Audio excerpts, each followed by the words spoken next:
Terima kasih klik video ini dan jangan lupa subscribe.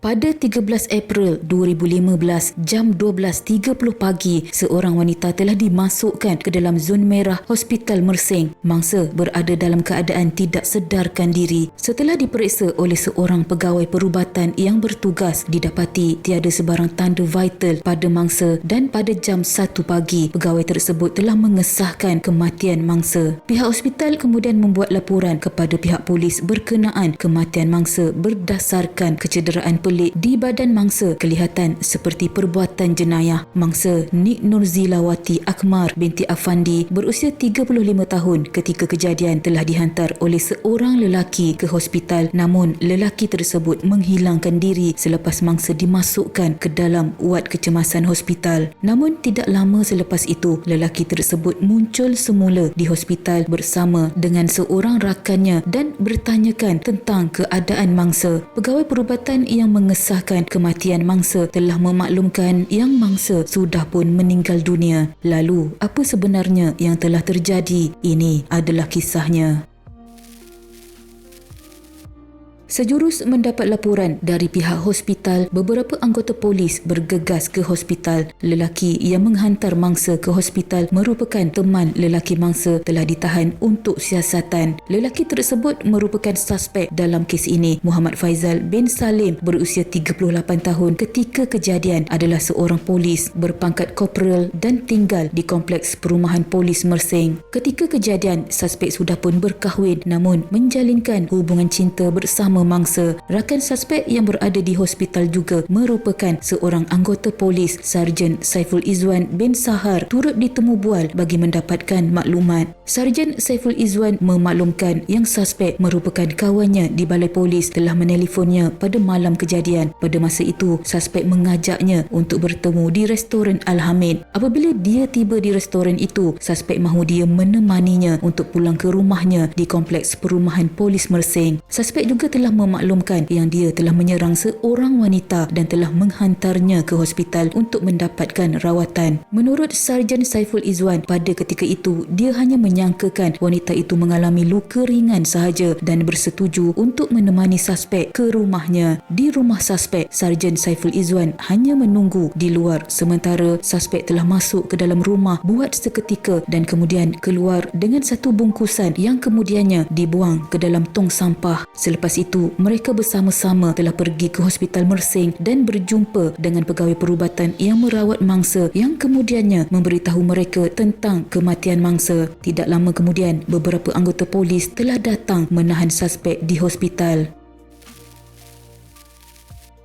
Soal siasat bersama suspek telah mendedahkan apa yang telah berlaku pada malam kejadian sehingga meragut nyawa mangsa. Suspek dalam keterangannya mengaku telah memukul mangsa. Dia marah pada malam itu kerana mangsa tidak mendengar larangannya agar jangan pergi ke rumahnya di kompleks perumahan polis Mersing. Akibat kerana terlalu marah melihat kekasihnya datang juga pada malam itu, dia bertindak memarahi dan memukulnya dengan menggunakan tangannya. Suspek memaklumkan yang mangsa telah terjatuh dan kepalanya terhantuk pada meja di ruang tamu dan berdarah. Mangsa tidak sedarkan diri pada waktu itu dan dia menyapu air di muka mangsa. Tindakannya telah menyedarkan mangsa pada waktu itu. Dia kemudian membantu mangsa mengelap darahnya dengan kapas dan sehelai kain. Apabila dia keluar untuk membuang kapas dan kain di luar apartmen, dia melihat mangsa berjalan keluar dari blok apartmennya. Oleh itu, dia mengikuti mangsa dengan menaiki motosikal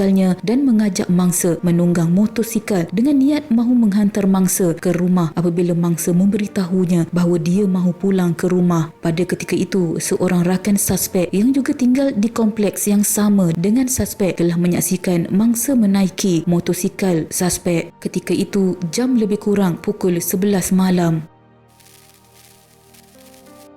Setelah mangsa menaiki motosikalnya di dalam perjalanan ke rumah mangsa, mereka berdua singgah di Taman Rekreasi Hutan Bandar Bukit Cantik, Jalan Bukit Mersing Kecil. Ketika sedang duduk di sebuah pondok rehat di Taman Rekreasi itu, sekali lagi mereka bergaduh dan mangsa diserang oleh suspek. Selepas itu, melihatkan mangsa sudah tidak sedarkan diri, suspek memberitahu dia telah menelefon rakannya ASP Muhammad Nasir bin Japiri untuk memaklumkan tentang pergaduhan itu dan bahawa dia telah menyerang dan mencederakan mangsa. ASP Muhammad Nasir telah menasihatkan suspek untuk membawa mangsa terus ke hospital dengan kadar segera. Tanpa berlengah, suspek telah pulang ke rumahnya untuk mendapatkan kereta bagi menghantar mangsa ke hospital. Suspek memberitahu mangsa ketika dihantar ke hospital, dia berada dalam keadaan yang lemah dan berbaring di kerusi penumpang di sebelah pemandu. Dia tiba di hospital pada jam 12.30 pagi dan setelah mangsa dimasukkan ke dalam wad kecemasan, dia menelefon rakannya Sarjan Saiful Izwan.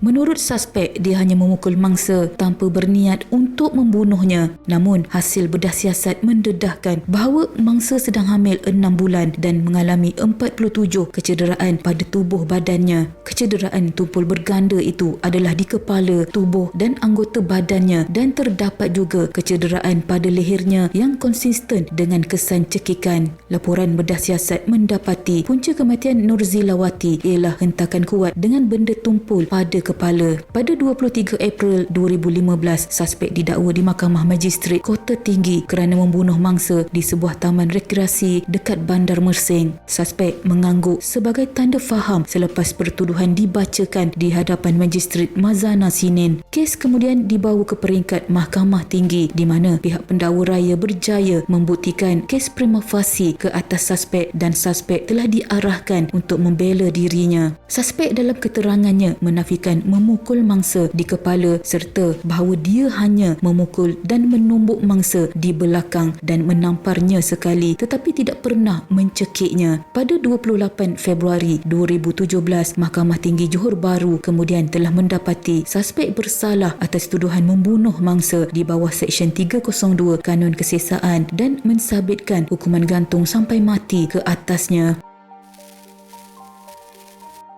Suspek yang tidak berpuas hati dengan sabitan serta hukuman yang diterimanya telah mengemukakan rayuan di Mahkamah Rayuan. Di dalam Mahkamah Rayuan, Peguam Muhammad Faizal telah memberitahu mahkamah bahawa anak guamnya dan mangsa merupakan sepasang kekasih dan pertengkaran itu merupakan pertengkaran pasangan sedang bercinta. Beliau berkata sabitan Muhammad Faizal kerana membunuh adalah tidak selamat dan meminta mahkamah memenda pertuduhan kepada kesalahan membunuh tanpa niat kerana Muhammad Faizal tidak mempunyai hasrat untuk membunuh mangsa. Namun pada 21 Mei 2018, Mahkamah Rayuan mengekalkan sabitan dan hukuman mati terhadap suspek. Panel hakim berpandangan bahawa isu yang dibangkitkan oleh Peguam Muhammad Faizal dalam rayuannya tidak mempunyai merit. Timbalan pendakwa raya berhujah bahawa Muhammad Faizal mempunyai niat mencederakan mangsa dan bentuk kecederaan pada tubuh mangsa biasanya membawa kepada kematian. Dengan itu, suspek akan kekal ke tali gantung tetapi masih mempunyai satu peluang lagi untuk merayu, iaitu di Mahkamah Persekutuan. Tiada siapa yang mengetahui apa yang telah berlaku pada malam tersebut dan apa yang telah dilalui oleh mangsa sehingga nyawanya diragut dengan kejam. Semoga kes ini menjadi iktibar kepada wanita di luar sana agar sentiasa menjaga diri dan tidak terjebak dengan sebarang hubungan terlarang. Sama-sama kita hadiahkan Al-Fatihah kepada Allah Yarhamah Nik Nurzilawati Akmar. Semoga dosanya diampunkan Allah dan rohnya dimasukkan ke dalam golongan hamba-Nya yang beriman.